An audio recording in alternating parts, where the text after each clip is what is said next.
Here is a choice that sounds incredibly easy, but statistically, most people get it wrong. If I offered you $3 million in cash right now, right here in a briefcase, or a single dirty penny that doubles in value every day for 30 days, which one would you take? The briefcase is tempting. It is right there. You can smell the cash. The penny looks like nothing. It is just copper and zinc. But if you take the briefcase, you are making a massive financial mistake. By the time we get to the end of this video, you are going to understand exactly why that penny is worth over $5 million.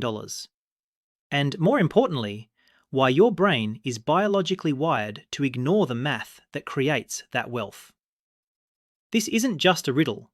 This is the exact mathematical engine that separates the wealthy from the people who work until they drop. I'm Tom, and we need to talk about the hockey stick curve. You hear that term in boardrooms and tech startups, but it is actually the most boring, predictable force in the universe. It is called compound interest. Now, before your eyes glaze over because I used the word interest, stick with me. This is the only concept in finance where doing absolutely nothing is the winning strategy. I have run the numbers on this across savings, debt, and the stock market, and the pattern is always the same. Slow, slow, slow, and then suddenly explosive. If you want to understand how money actually moves, not the hype, but the mechanics, subscribe to the channel. I break down these concepts so you don't have to learn them the hard way. It is the best return on investment you will get for your time today. Now, let's look at that penny. Let's go back to that thought experiment. You have a penny on day 1, 1 cent. On day 2, it doubles to 2 cents. Day 3, 4 cents. By day 5, you have 16 cents. This is the phase where everyone who chose the briefcase is laughing at you. You have been doubling your money for nearly a week and you can't even buy a gumball. This is what I call the boring phase.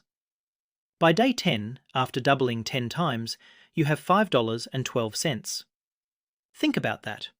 You are a third of the way through the entire timeline and you have enough money for a fancy coffee. This is where linear thinking traps us. We expect progress to look like a straight line, a steady hill climb. But exponential growth doesn't look like a hill. It looks like a flat road that goes nowhere for a very long time. This is usually the moment where people quit saving or sell their investments. So you stick with it. We move into the second third of the month, days 11 through 20. This is the deceptive phase. On day 15, that $5 has grown to $163. It is better, but remember, the other guy has a briefcase with $3 million in it. You still look foolish. But watch the math here. The numbers are getting bigger, so the doubles are getting heavier. On day 20, something interesting happens. You hit $5,242. Now, $5,000 is real money. It is a used car, it is a nice vacation. But it is still less than 1% of the $3 million you turned down. We are 2/3 of the way through the experiment, and you have almost nothing to show for it compared to the lump sum. This is the danger zone. In the real world, this is year 20 of your retirement savings, where you feel like you are never going to have enough. Then comes the final 10 days. This is the hockey stick. Day 21 takes you to $10,000. Day 24 pushes you to $83,000. Suddenly, the curve goes vertical.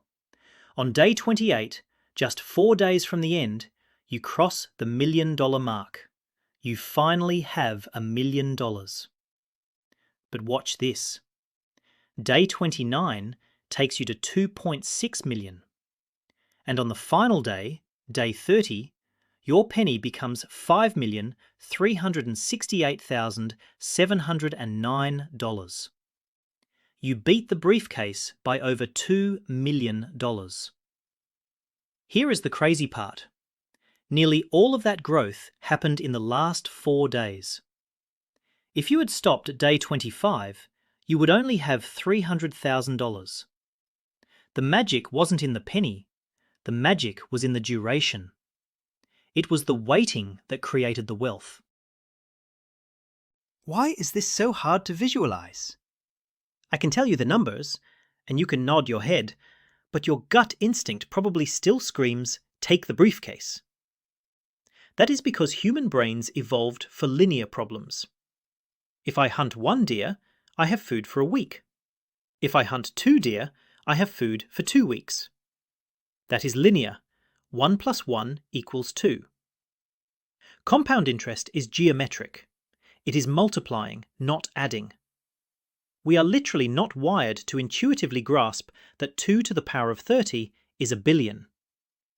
We treat the future like a straight line extending from the present. We assume that if we saved $5,000 in the first 10 years, we will save $5,000 in the next 10. But compounding bends the line upwards. The biggest threat to your financial health isn't the market crashing, it is your own brain getting bored during the flat part of the curve and getting off the ride before the explosion happens. Now, you might be thinking, that is a cool magic trick, Tom, but I don't have a magical penny. And you are right. But you do have something else.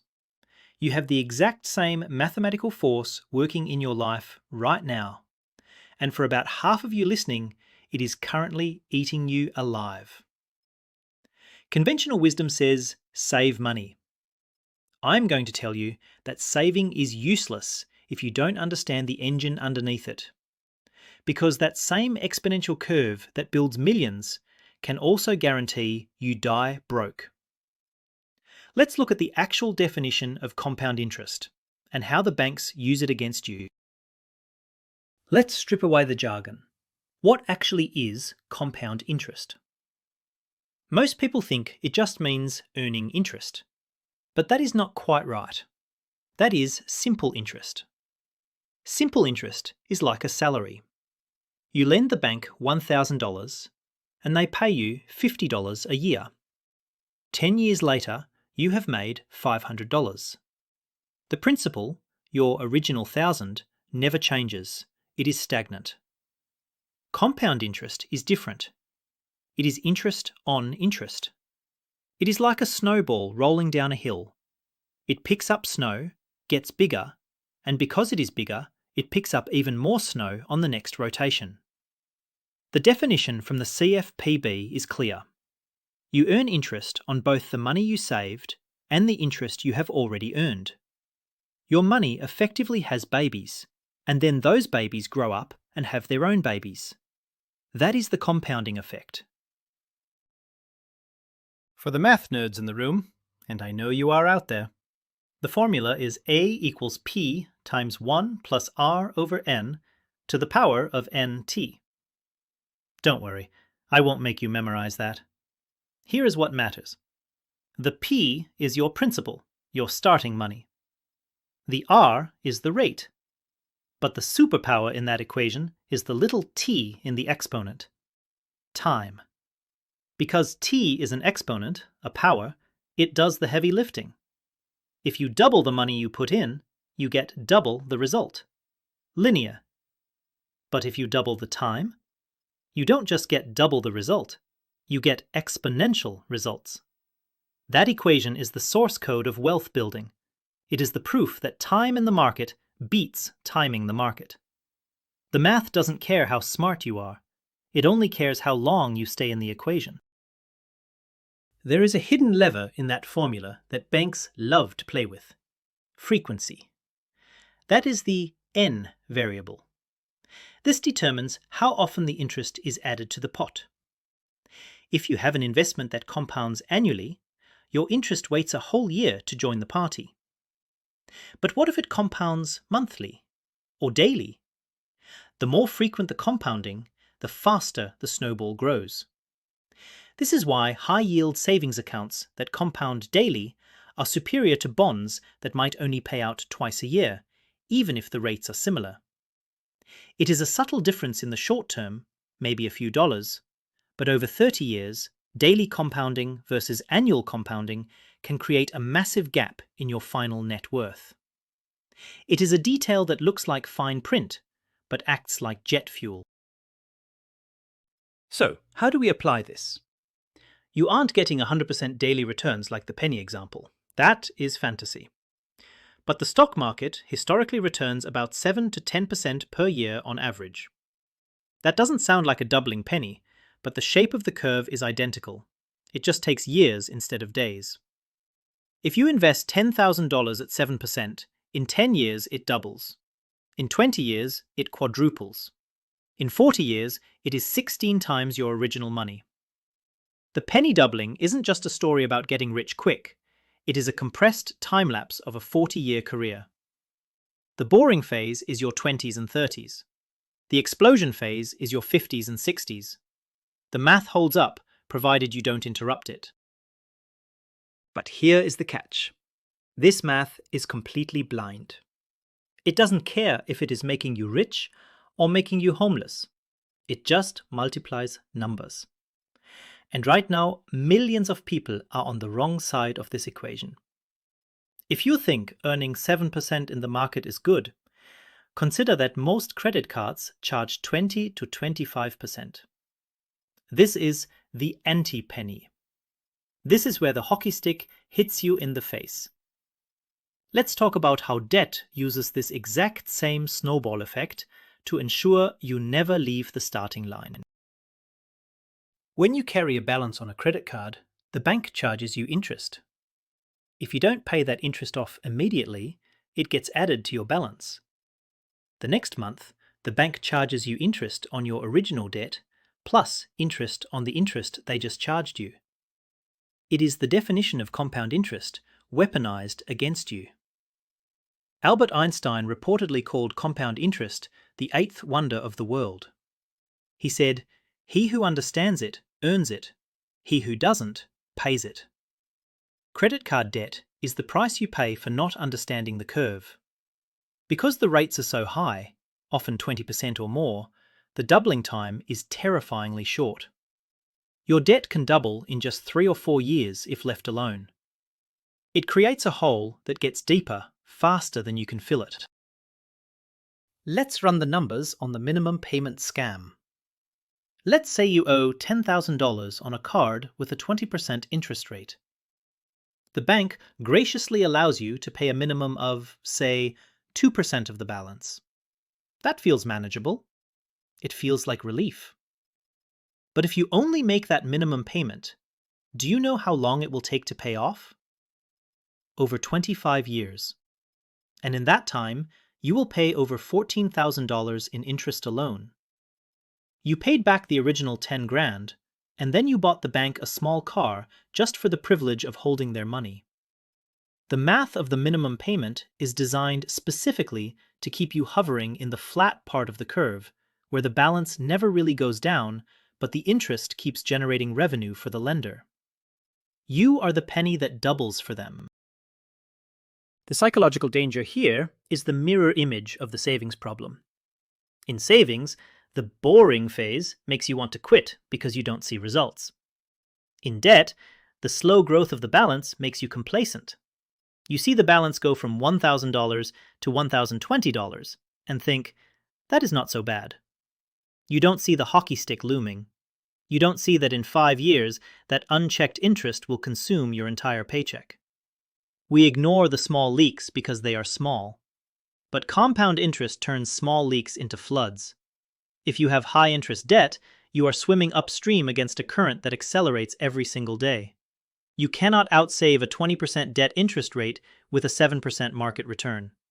The math simply does not work. The solution is ruthless aggression. You have to break the compounding cycle. This means doing whatever it takes to lower that R, the rate, or the P, the principal.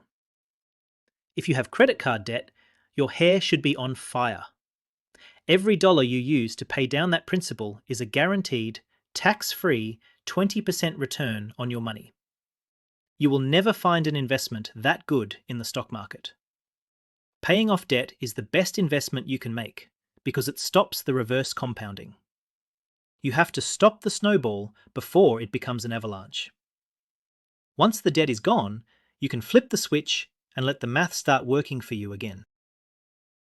So, we have covered the penny, the math, and the debt trap. But there is one final variable that most people underestimate. I see smart people who understand the math. They avoid debt. But they make one fatal error. They wait. They think, I will start investing when I earn more money. Or, I'll start when I'm 30. That sounds reasonable, but I'm going to show you why waiting 10 years doesn't just cost you 10 years of returns.